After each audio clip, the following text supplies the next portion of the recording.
All right, time for another 49ers update. In this one, we're going to be talking about familiar faces. So while we're on the topic of familiar faces and Robert Saleh and Trent Baalke, and I'll explain how those two, especially Trent Baalke, that might be the twist here. Those two are involved in the 49ers news cycle. We can say congratulations to Ohio State and former 49ers coaching legends Chip Kelly, Ohio State's offensive coordinator. And if you look to the right here, Ryan Day, yes, Ohio State's head coach, was once the 49ers quarterbacks coach. This was a short-lived staff with the 49ers. 2016 season, Ryan Day, QB coach, Chip Kelly, head coach. Chip was the predecessor of Kyle Shanahan. Anyway, Ohio State beats Notre Dame. I personally think that college football isn't as exciting as the NFL. You might disagree with me. If you do, you can tell me all about it in the comment section, and I probably won't read it, but you can argue with other commenters. I don't think it was a terrible national championship game, but I do think that I'd rather talk about Robert Saleh and the 49ers. So the latest right now is that the Jacksonville Jaguars are still interested in Robert Saleh. They're so interested in him that they want a second interview with him. That interview is going to be happening on Friday. Guess who the general manager of Jacksonville is? That is Trent Baalke. In fact, it's the same GM as the GM of the 49ers during this photo with Ryan Day and Chip Kelly. So it all comes together. It all is connected. Trent is now with Jacksonville. He's been with Jacksonville for a while, and he's going to determine whether or not the 49ers get their first choice at defensive coordinator. Maybe he won't determine it. Maybe Robert Saleh will be offered this job and will say no, which is definitely a possibility on the table. Trent Baalke is known to be a backstabber in franchise running circles. I mean, we saw it with Jim Harbaugh in San Francisco back in 2014 and the whole whisper campaign. Trent Baalke managed to survive. Jim Harbaugh didn't. And Trent Baalke has now shown that his survival instincts lasted beyond the San Francisco 49ers. He managed to survive. Doug Peterson didn't. Now Jacksonville is looking to hire another head coach. One of the candidates is Robert Saleh. Another one of the candidates is Liam Cohen, who's the offensive coordinator of the Tampa Bay Buccaneers. There's a chance that Cohen says no to this job, even if he's offered it.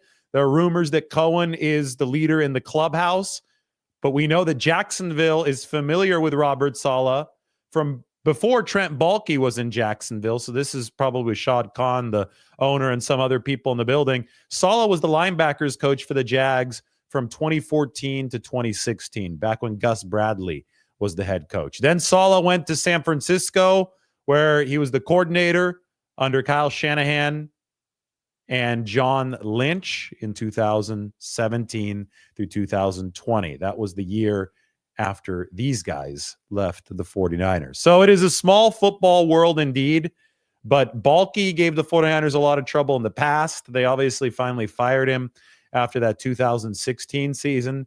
And now, yes, Robert Saleh is the 49ers' top choice for defensive coordinator. But Trent Baalke can offer him the head coaching position in Jacksonville, and there is a good chance that Robert Saleh would take it. Now, again, there isn't a 100% chance that Robert Saleh would take it. And I think that in Friday's interview, it would be wise for Robert Saleh to be asking as many questions of Jacksonville as Jacksonville is asking of him. Because typically, some of the coaches only get one shot at the head coaching circuit. Typically, you don't get more than two. So in the case of Robert Saleh, New York didn't work out. Might not have been his fault. That's why he's getting more interviews right now. There's still a chance that he could be a good head coach. But if Jacksonville doesn't work out, and if Trent Baalke manages to survive past Robert Saleh, and if Trent Baalke repeats his history, the history that he showed with Jim Harbaugh, and then the history that he showed with Doug Peterson, well, then Robert Saleh is going to be the odd man out, and that could be the end of his head coaching career. He may have to be a coordinator for the rest of his NFL life. So it's really important that Robert Saleh, if he is offered this job, or Liam Cohn, if he is offered this job, make sure that this is the correct spot to be. Make sure that they're comfortable with Trent Baalke as the general manager. I personally think that it's so important. I don't know why this isn't standard practice. The 49ers showed it. Now several teams have showed it since then. But in 2017, the 49ers cleaned house. Trent Baalke was one of the coaches that, no, he wasn't the coach. He was an executive. One of the executives that left. That was part of the house cleaning, right? Chip Kelly was the head coach who left as part of that house cleaning, but he just won a national championship today. Ryan Day also left as part of the house cleaning. He won a national championship today with Ohio State. But the 49ers cleaned house, and they decided to hire a head coach and a general manager in tandem, Kyle Shanahan and John Lynch. I think you should do that in any situation in the NFL. If you're hiring a head coach and a general manager in different years, and those two guys are not tied together at the hip, you are asking for trouble. Like when Tennessee just brought Rand Carthon in, but he came in when Mike Vrabel was still the coach. Then Vrabel got fired a year into Carthon's tenure. So then Carthon had a new head coach for his second year. That was Brian Callahan. Second year didn't go well either. The Titans finished with 2 wins and the number 1 overall pick. So Carthon got fired. That was the former 49ers executive who had that short-lived stint in Tennessee. The mistake, and there was definitely a power struggle at the top of the operation with the Titans. I think the mistake can be traced back to hiring the coach and the general manager in separate years. You've got to bring these guys in together so that everybody's on the same page. Otherwise, you're going to have backstabbing. I think inevitably, you're going to have guys that aren't fully aligned. Make sure that they're aligned before they are hired. And I think that Jacksonville obviously won't have that since Trent Baalke is still there and employed. And whoever interviews for that job, whether it's Robert Saleh or somebody else, should be asking a lot of questions during their interview or interviews, because this is not going to be a coach-GM pairing that is born at the time of the coach's hiring. It's going to be a coach added to the general manager who's already there, and the general manager has already survived one fired coach, so it might not be the best situation. Now, it's entirely possible that the 49ers know that Robert Saleh is very skeptical of this Jacksonville job because Trent Baalke is the pre-existing general manager there, and Robert Saleh doesn't want to step into a treacherous situation as the head coach. And if the 49ers know this, they could be confident that Robert Saleh is going to be available by the time this entire head coaching search is done. The first dominoes already began falling today. Lions offensive coordinator Ben Johnson is headed to the Bears. That's according to Tom Pelissero. And Aaron Glenn, who is Johnson's counterpart with Detroit as their defensive coordinator, he is drawing interest from both the Saints and the Jets. Meanwhile, Ben Johnson is going to bring over Dennis Allen to be his defensive coordinator. Allen was thought of as a backup plan for the 49ers DC spot. He's a 4-3 guru, coach for the Raiders, coach for the Saints, was Sean Payton's defensive coordinator in New Orleans, coordinated a lot of good defenses, especially when it came to third down and red zone splits. But Dennis Allen was only considered to be a 49ers backup option if Robert Saleh and that plan fell through. Well, Saleh is still on the table for the 49ers. And so is Brandon Staley. Brandon Staley is the less popular option.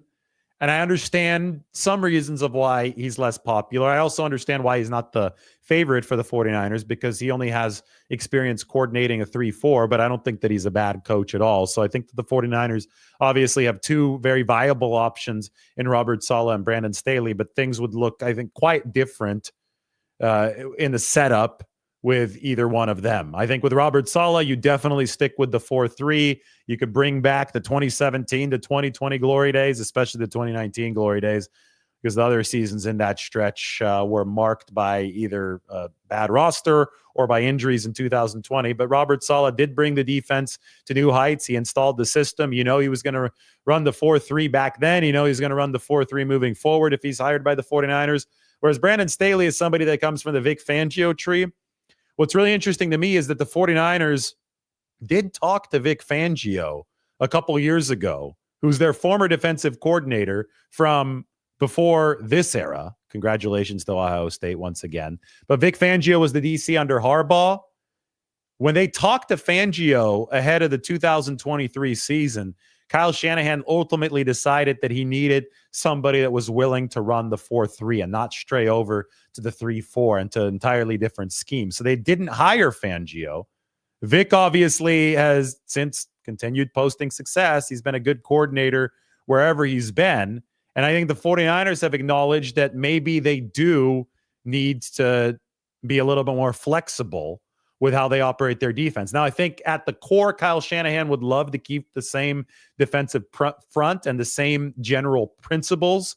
But if push comes to shove, Robert Saleh isn't available, and Brandon Staley is the candidate who the 49ers do end up going with, maybe that desire for flexibility or that openness for flexibility will be put to the test, because Staley is a descendant of Vic Fangio in the NFL coaching tree. So really, really interesting few days, maybe a couple weeks coming up for the 49ers. Talk about Dennis Allen, also talk about Lou Anarumo. The Colts are going to be hiring him. Shane Steichen, the coach of the Colts, they actually fired Gus Bradley, who remains a free agent. Now, Gus Bradley fits into all this because Robert Saleh, who brought the 4-3 to the 49ers in 2017, brought the Seattle-style 4-3. Well, the Seattle-style 4-3 was truly implemented by Gus Bradley from 2009 to 2012 when he was the Seahawks defensive coordinator. Then Gus Bradley moved on to Jacksonville, where he hired Robert Saleh in 2014. The Legion of Boom's Super Bowl winning defensive coordinator was Dan Quinn, who took over for Gus Bradley in 2013 under Pete Carroll. And Dan Quinn, of course, is now the coach of the Washington Commanders, who are surging with their young quarterback, Jaden Daniels, and will play the Philadelphia Eagles for the NFC Championship. So as you can see, football is a small world in every which way. I feel like Russell Crowe and A Beautiful Mind connecting everything on the wall.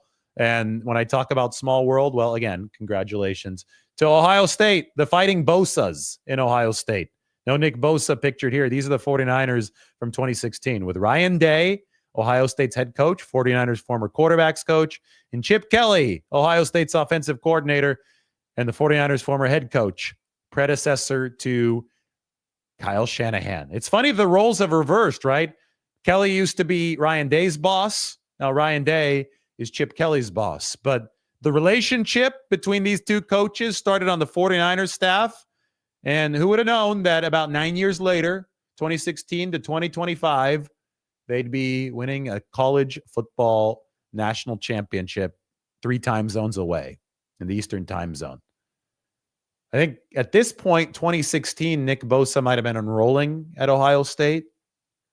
Either that or 2017. Probably he was a freshman, 2016, because then he was drafted in 2019 by the 49ers. And then obviously the rest was history. Nick Bosa's on his second contract. These coaches are now back in college, and football is a small world. Anyway, that is the update, though. The small world of football coming back to create some drama in 49ers land. Trent Baalke is going to be interviewing Robert Saleh again on Friday. And the 49ers, who have already interviewed Saleh for their defensive coordinator position and definitely want him to come over, he is the favorite for that job, are just going to wait now to see if Robert Saleh gets one of those head coach openings. Interesting stuff to talk about here as college football season is finally over. You guys like the playoff system or not? I thought that the scheduling was interesting. They did their best to fit it around the NFL games. I just have trouble watching college after watching the league. And I was texting this to Mike, and he said it's just a totally different game. And he's right. Notre Dame made it a little bit interesting today down the stretch, but not all that interesting. They threw the goal ball against the cover zero. That blitz didn't hit at all at the very end. And Will Howard put up a nice pass, and that sealed the game for Ohio State. We got some more news. With the national title game over, the Bengals can make their push to hire Notre Dame's Al Golden for defensive coordinator. Sources tell Ian Rappaport and Mike Garofolo that he's a leading candidate, that Al Golden's a leading candidate, and Zach Taylor has paused his search to speak to Golden, his linebackers coach in Cincinnati from 2020 to 2021. So Cincinnati fires Lou Anarumo. The Colts have hired Lou Anarumo to be their defensive coordinator. And now Notre Dame's Al Golden, who used to be the coach of Miami as well, not the Dolphins, the Miami Hurricanes, is going to interview for the opening with Cincinnati that resulted after Lou Anarumo was fired. So this coaching world is very intertwined. And that is the latest development that we have. Crazy. A lot of stuff happening as the 49ers wait to fill that defensive coordinator spot. They're also looking to fill the special teams coordinator spot. I don't think it's going to be Nick Sorensen. That I never thought it was going to be Nick Sorensen, but I do know he's one of the candidates. Chris Tabor, a much more experienced candidate for the special teams role, somebody who worked with those great Bears special teams units back in the day, and then most recently was with the Carolina Panthers as their interim coach. I think Chris Tabor might be the favorite for the 49ers there. I know that Fossil today, John Fossil signed with the Tennessee Titans, so it's not going to be him, and the 49ers never did interview him, although I know that some fans, when Fossil's name became free, when Mike McCarthy and Dallas were unable to reach a deal, Fossil became somebody who 49ers fans wanted to scoop up, but I don't think that was ever a point of interest. I think in the terms of the special teams coordinator, it doesn't matter who the 49ers hire if Kyle Shanahan doesn't change his overall approach to special teams. And I mentioned this earlier today. That doesn't necessarily mean go out there and start signing specialists left and right. They've already been doing that to some extent. They've got George Odom on the team. You see, Orrin Burks on Philadelphia, they brought him in for special teams. Orrin Burks had a big strip on the very first play, the kickoff of the wild card round against the Green Bay Packers. I mean, 49ers have signed specialists over the years. They've still struggled on special teams. Brian Schneider, when they brought him in, he had been a very successful coordinator for the Seattle Seahawks over 10 years. They had tormented the 49ers on special teams. But then the special teams eroded under Brian Schneider. So I don't think that the problem was necessarily Schneider. I think Kyle Shanahan acknowledged that in his postseason press conference. Kyle said, yeah, he was the fall guy here. He literally said he was the fall guy. I'm not really sure that the problem is some of the 49ers players. I think that it is a top-down focus on special teams that starts with the mentality of please don't screw it up. If you tell a unit, please don't screw it up, that's your job, they're probably going to screw it up. But if you tell a unit, go out and win the game for us, they've got a much better chance of winning the game. When's the last time the 49ers actually called a fake punt? I remember a season or two ago, Mitch Wishnowsky ran on a fake punt, and it worked until it didn't because they threw a flag, so it got called back. But we found out after the game that the 49ers didn't even call that play. Like it was an accident, or, I mean, it was Mitch Wishnowsky just trying to capitalize on a situation. So the 49ers haven't called fake punts. Back when you could, they didn't call surprise onside kicks. They haven't done anything creative on kickoff returns. It's just a sign of complacency on special teams. And I think that starts at the very top with Kyle Shanahan. And now his special teams unit is ranked number 32. The year after special teams cost him the Super Bowl when that ball hit off of Darrell Luter Jr.'s leg. So it's one of those things where you take the look in the mirror and you've hit rock bottom.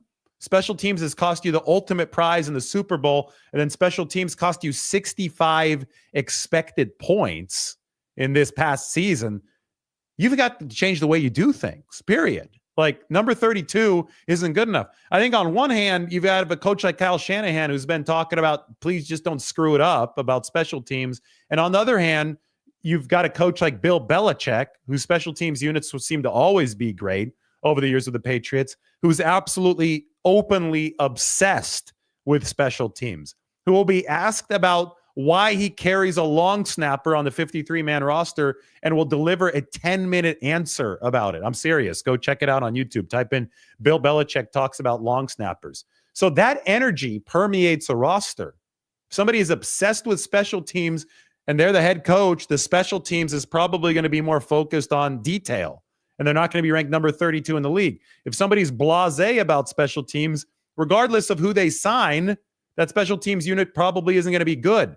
The NFL is all about tiny, tiny margins. So even if you have talented players and a good coordinator on offense, if the head coach is blasé about offense, if he's like, what if he said this about the offense? Let's just make sure our offense doesn't lose the game. What if that's his attitude? What if Shanahan took the same attitude he had about special teams in some of his quotes and applied it to the offense? I don't think the offense would be very good regardless of what players it had. It definitely would underperform relative to its talent. Same thing with the defense. So same mentality needs to be assigned on special teams that the 49ers give their offense and defense, and then special teams will have a chance to not be bringing up the rear for the 49ers. Mike says, what are your special teams and defensive coordinator hire predictions?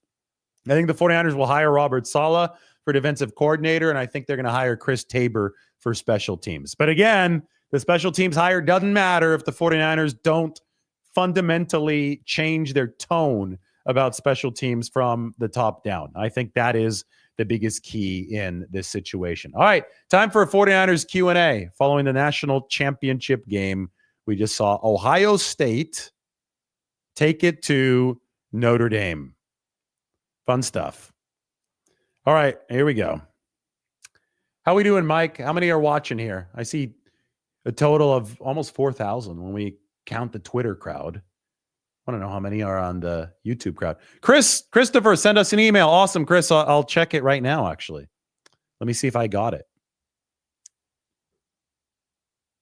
I have to open up my mail application, see if this email came through. But I know you said you were going to send one yesterday. I didn't see it this morning, but I'm assuming that you might have just sent it right now. I actually don't see it. Is it? When did you send it? Yeah, I don't see it. Are you sure you sent it to the right one?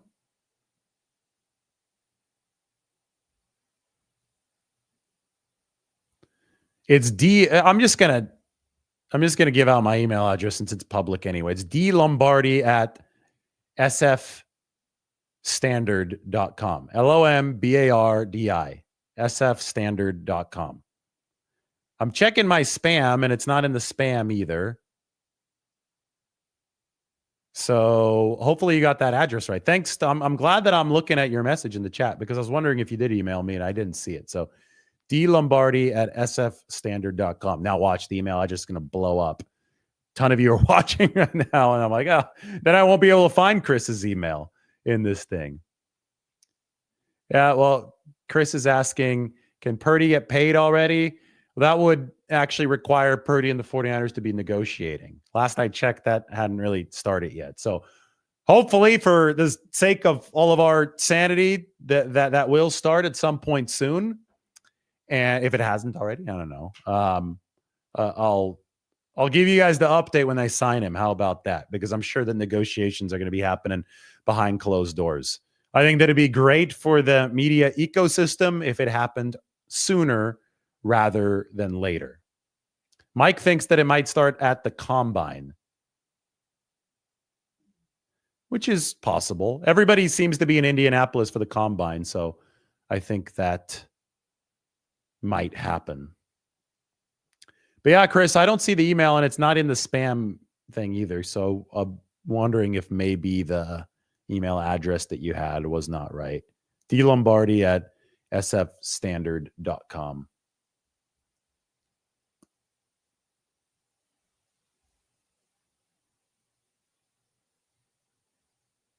As Mike says, send it again. Send it again. Being Butterfly says, Shanahan and Lynch need to look at it and see a warrior on special teams the same way they see a warrior in Nick Bosa. I guess got an email from Ron. That's awesome. So the emails are pouring in. I don't know if they're coming in. There it is. It came from Chris. Chris, I got your email. All good. Thanks, Chris. I appreciate you, man. I'll email you back after the show. I'm not going to sit here answering the email. But anyway, Being Butterfly says that Shanahan and Lynch need to look at and see a warrior on special teams the same way they see a warrior in Nick Bosa. You know what's funny, though? They signed George Odom, who was a special teams all-pro, and I think he's a special teams warrior. I think he's one of the best special teams players in the league. So they've had, like, John Lynch interjected during the question about special teams. Tim asked a really good question of Kyle Shanahan about caring about special teams. And John said, you know what? We do care about special teams. Look at all these signings. Look at George Odom, Oren Burks in the years past, Demetrius Flanagan-Fowles, good special teams player. They're not lacking talent in special teams. And Brian Schneider, again, good special teams coordinator with Seattle. So I really think that is a top-down cultural thing. Like, I've said that from the time I knew they were going to have to fire Schneider, because that's how it works in the NFL. After they finished 26th in 2021, they didn't retain Richard Hightower. Guess who finished number 5 in special teams this year? The Chicago Bears. Guess who their coordinator was? Richard Hightower. So the coordinators are changing teams, and they're performing better when they're away from the 49ers. I think that we can put 2 and 2 together. The 49ers special teams unit actually got better the season right after Hightower left. They got up to number 15 in 2022, and then they started dropping back to 26 last year and all the way down to dead last this year.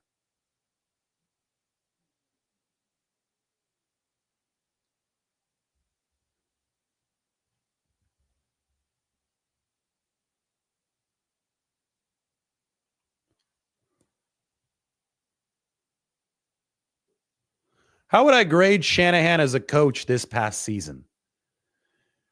I don't think he had a good year coaching.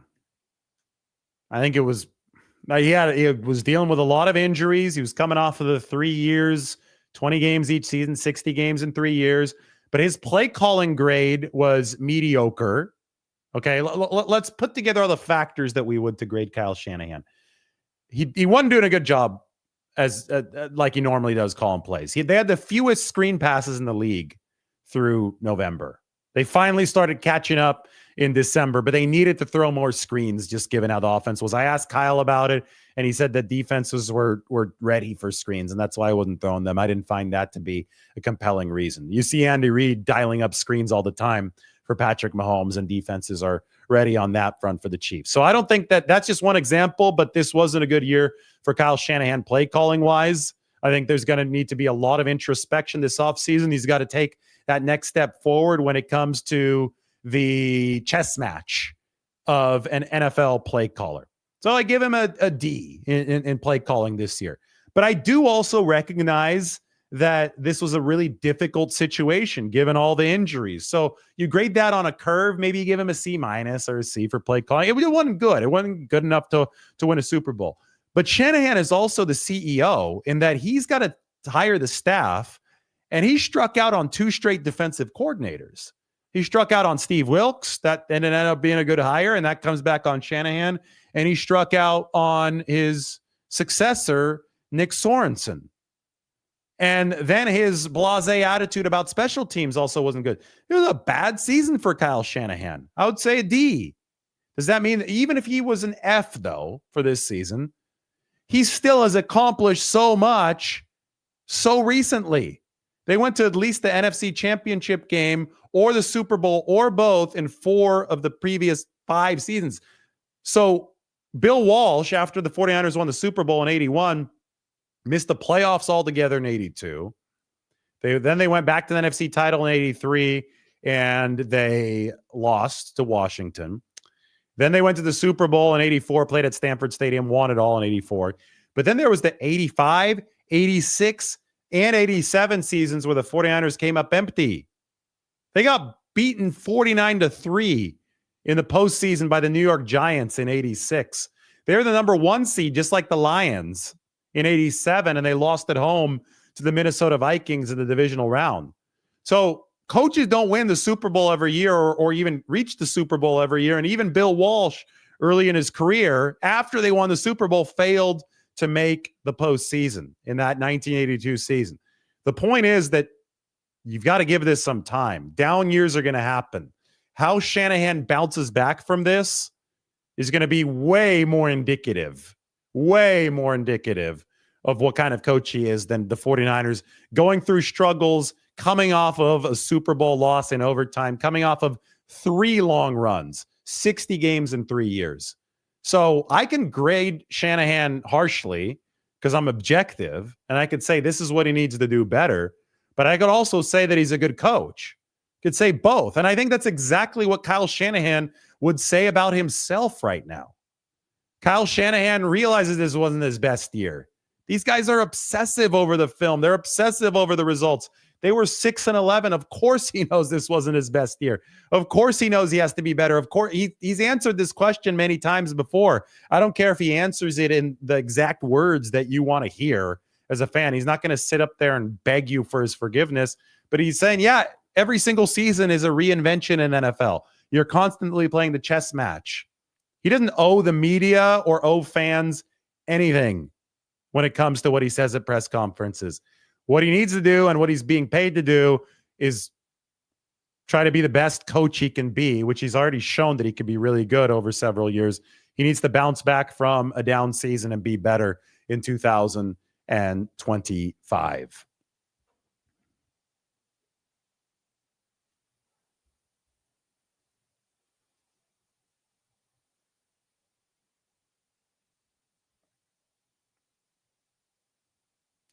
This is really interesting because we're talking about the coaching carousel. Dan Campbell's not an OC or DC play caller, like defensive coordinator, offensive coordinator, play caller. The Lions will go downhill. They lost their window. So we were talking about it earlier as we were talking about the Saleh Baalke thing. The Lions are losing Ben Johnson, who I think was one of the big brains of their operation.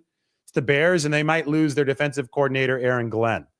So when they hired Dan Campbell in 2021, all he had was experience as a tight ends coach. He would not a play caller. He would not be the play caller with the Lions. So they just wanted Campbell to be a CEO type for them. He's been an awesome CEO type, but we haven't seen what it would look like when he needs to replace his actual play callers. And he's going to have to replace at least one of them in Ben Johnson. So that rah-rah stuff has worked for the build through 2021, 2022, 2023, and 2024. But is it going to work for the reload? Because now it's not just rah-rah, let me drink coffee, let me bite off people's kneecaps. Now it's, okay, how am I going to find somebody who can call sophisticated plays in a sophisticated league? That's what Dan Campbell is facing now, and it's not going to be easy for the Detroit Lions.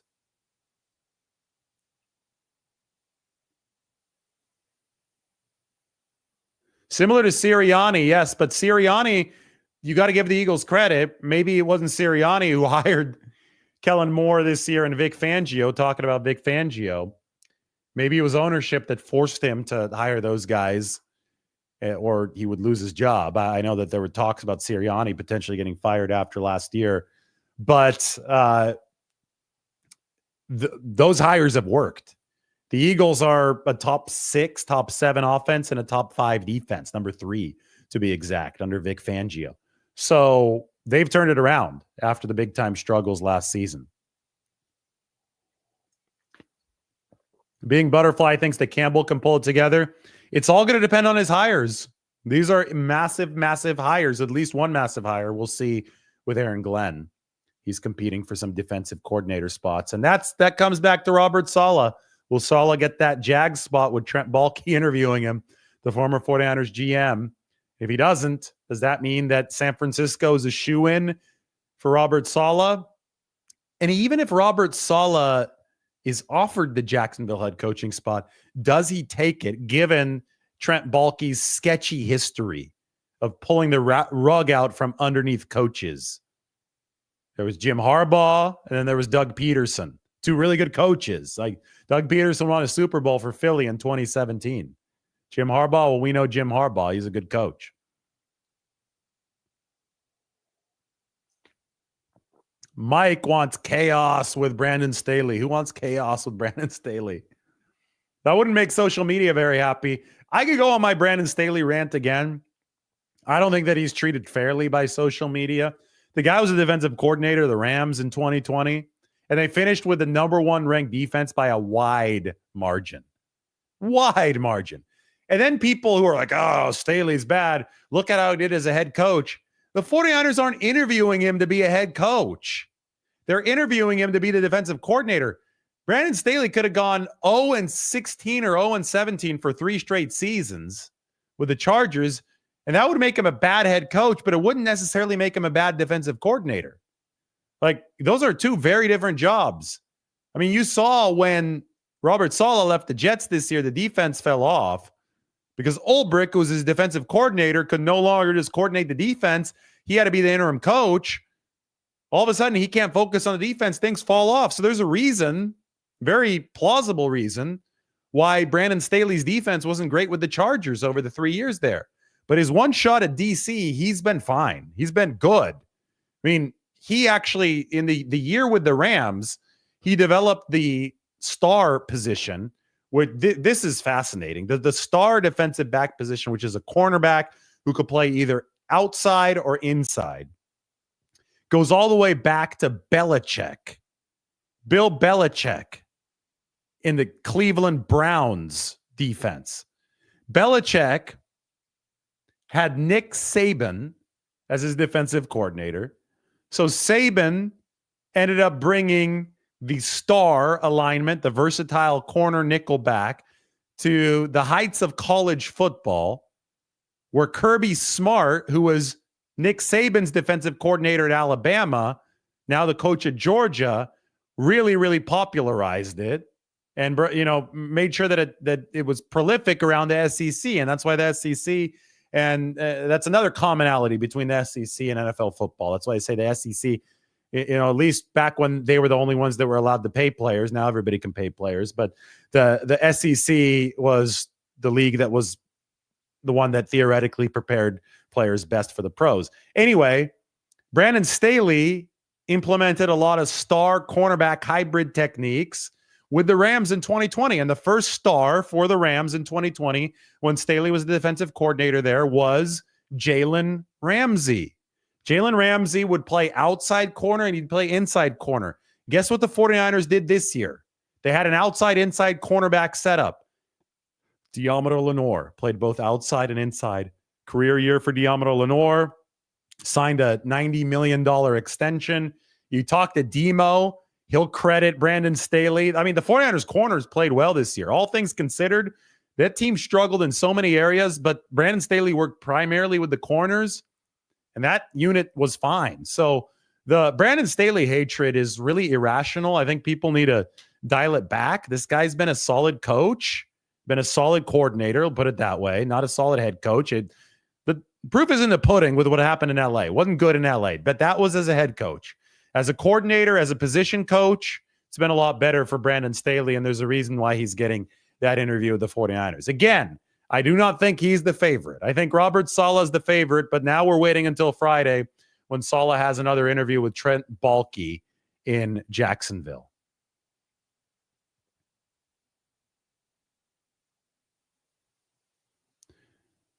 Staley was a linebacker. Yes, he was a linebackers coach in Denver. The fact that he's coached several different positions is good because I think he understands the defense. He worked with linebackers, outside linebackers in Denver. That was a Fangio thing, right? He's a disciple of Vic Fangio, who's been good with the linebackers as a defensive coordinator and obviously a head coach before then. Not head coach sandwiched in between defensive coordinator opportunities. But then Staley, as the DC of the Rams, really did the interesting stuff that I was talking about in the secondary with Jalen Ramsey. And then he had 99 up front. Aaron Donald, big time player. Maybe the greatest of all time at that defensive tackle position. Then this past year, Staley worked with the 49ers corners. So he's worked with several different parts of the defense at different stops, which I think is good experience when you talk about a potential defensive coordinator.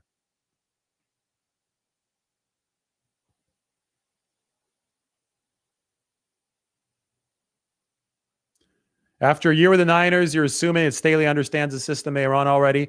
That's true, but they brought him in to bring in different ideas. So the evolution of all this is fascinating because every defensive scheme or even offensive scheme, as we talked about Kyle Shanahan, has to evolve, right? The league, especially if you're a successful team, is going to bring its best tricks and it's going to study you for a long time.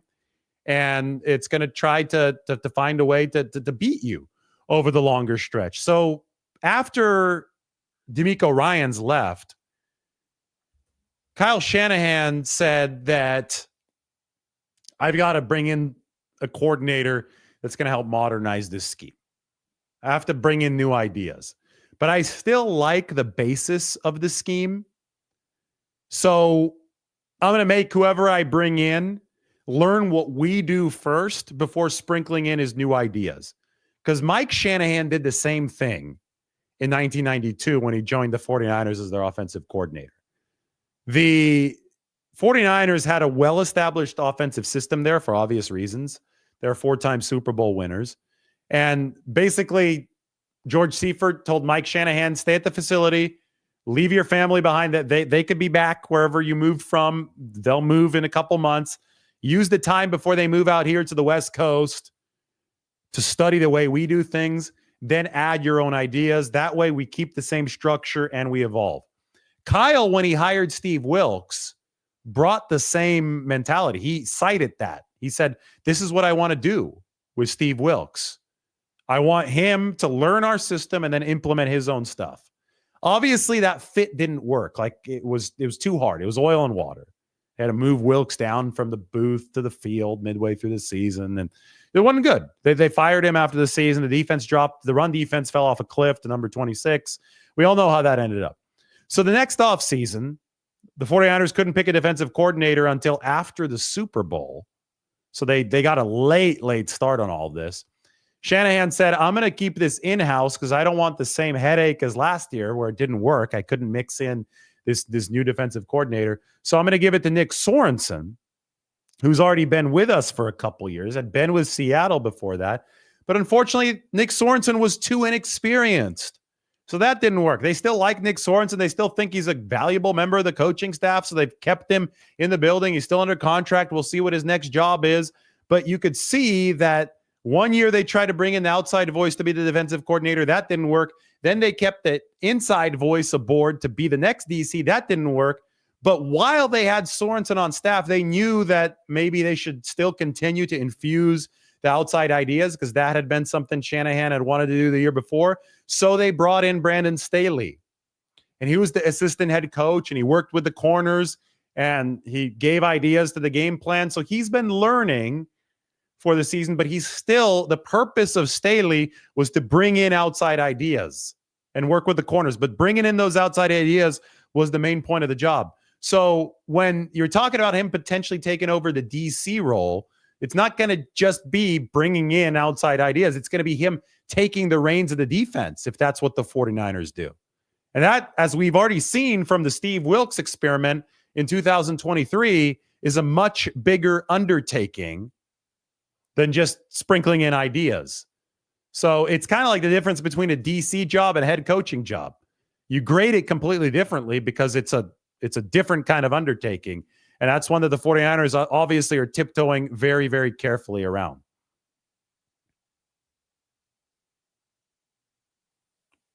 Everybody wants Tyler Warren. He didn't even play tonight, but everybody wants Tyler Warren. How about Ryan Day and Chip Kelly? I don't think people want them. They were already on the 49ers staff before, but those of you just joining, we're congratulating the national champions tonight. College football season is over. So only 4 teams still alive in the entire world of American football at the moment. The Washington Commanders, the Philadelphia Eagles, the Kansas City Chiefs, and the Buffalo Bills. 49ers are looking forward to their next chance. That's why we're going through the 49ers update, the coaching carousel, where they still seem very zeroed in on Robert Saleh, but Trent Baalke is in the way. This was fun, guys. We got a really fun weekend. So we're going to New York City. Then we're going to Paris. But we're going to go to New York City first on Sunday to catch the NFC Championship games. And we're going to go to different team bars throughout the course of Sunday. We're going to bar hop. So first we're going up to here. Let me show you guys the map or read off the map. Let's go to New York City. And if you have any ideas like that we don't know about, I think I did my research as to where these team bars are. We don't know where we're staying yet. We're going to find a good spot to stay, but the Washington Commanders bar is on the Upper East Side in New York. So there's going to be a bunch of Commanders fans. And it's going to be on 84th Street and 2nd Avenue. So we'll take the subway up to 86th. And it's called Dorian's Red Hand. So we're going to watch probably the first half of the early game. Commanders Eagles at the Commanders bar. This is going to be great for content. Then we're going to take the train down to the Philly bar, which is called Wogie's Bar and Grill. And I guess they even serve cheesesteaks at Wogie's Bar and Grill. And we're going to watch the second half of the first game at the Eagles bar. There's a second Eagles bar called 1 and 1 on the Lower East Side, so we'll also maybe swing by there. We're going to be hammered by the end of this if we're drinking. This is Lombardi herself. She's going to be on the trip too. But we're also doing this dry January thing, so I don't know if that fits in. So maybe this is just going to be water for us, water and good content. For the second game, the Kansas City Chiefs have a bar called Connor's Goat, which is right next to 1 and 1. So we're going to go to that. But what I'm really excited about are the Bills bars. Bills bars are the best. There's the Gaff West and a place called Pennsylvania 6. Those are like Midtown Hell's Kitchen in New York. So we're going to do this big bar tour where basically half of each game is going to be at a different bar. And we're going to be able to see all of them and catch the NFC Championship from the perspective of several different fan bases, all in New York City. I think it's going to be really fun. Flying in Sunday morning and flying out on Monday. So we did the instant reactions in the first round from Shaver from the, Sierra Nevada, Mount Whitney in the background. We did second round with Margot here, Nashville in the studio with Joe Montana in the background. Third round is going to be the NFC Championship, AFC Championship is going to be in New York City at team bars. And then the Super Bowl. Well, where should we do the Super Bowl? You guys can invite us to your house for the Super Bowl. Whoever wants to host us for the Super Bowl. But that's the plan for the playoffs. And we're only getting to do this because the 49ers are not in the postseason anymore. So sometimes you just have to make the most out of every situation. Trent Baalke in the way of Robert Saleh for the 49ers right now. You can't make this stuff up. Football's a small world, isn't it? Hope you enjoyed the update. We'll talk to you all very soon.